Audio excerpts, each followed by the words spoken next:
हे तुम्हाला विचारात वाटत असेल ना, पण मी ॲक्चुअली झोपेत होती आणि मी तशीच झोपेत निघाली आणि मला झालेला उशीर आणि माझी ट्रेन सुटलेली. कशीबशी करून विरार ट्रेनमध्ये चढली आहे मी हिम्मत करून आणि बोरिवलीला सुखरूप उतरली आणि माझ्या स्टोअरला पोहोचली आहे. माझ्या आधी दोघं जण येऊन बसलेले माझं वेट करत होते बिचारे. एवढं ऊन लागत होतं ना बाहेर, बापरे! त्याच्यामुळे आम्ही इथे सरबत बनवलं. सगळ्यात पहिला चेंज केलं आणि त्याच्यानंतर सरबत बनवायला घेतलं आणि थंड थंडगार सरबत पिऊन मज्जा आली आम्हाला खूप. त्याच्यानंतर माझं इथे पार्सल रिसीव्ह झालेलं. साडी मला आवडली आहे, पण मी रिटर्न करणार आहे, नाही ठेवणार आहे माझ्याकडे. आणि इकडे जैन लोकांचं काहीतरी होतं, आय डोंट नो, काहीतरी रॅली टाईप्स होतं. लंचमध्ये आम्ही लोकं बाहेर गेलेलो पिझ्झा खाण्यासाठी. इथे आमच्या स्टोअरच्या बाजूलाच एक छोटासा कॅफे टाईप आहे.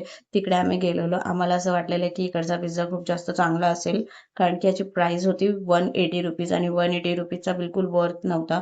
कारण की सेम पिझ्झा आम्हाला रस्त्यावर पण खायला भेटतो, सेम टेस्ट.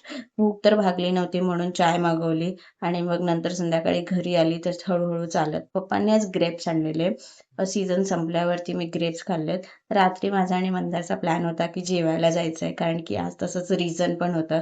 आज आमच्या रिलेशनशिपला 5 इयर्स कंप्लीट झालेले आणि इकडे मंदार फ्लेक्स करत होता की तुझ्यासाठी पुन्हा रेस्टॉरंट बुक केलं आहे मी.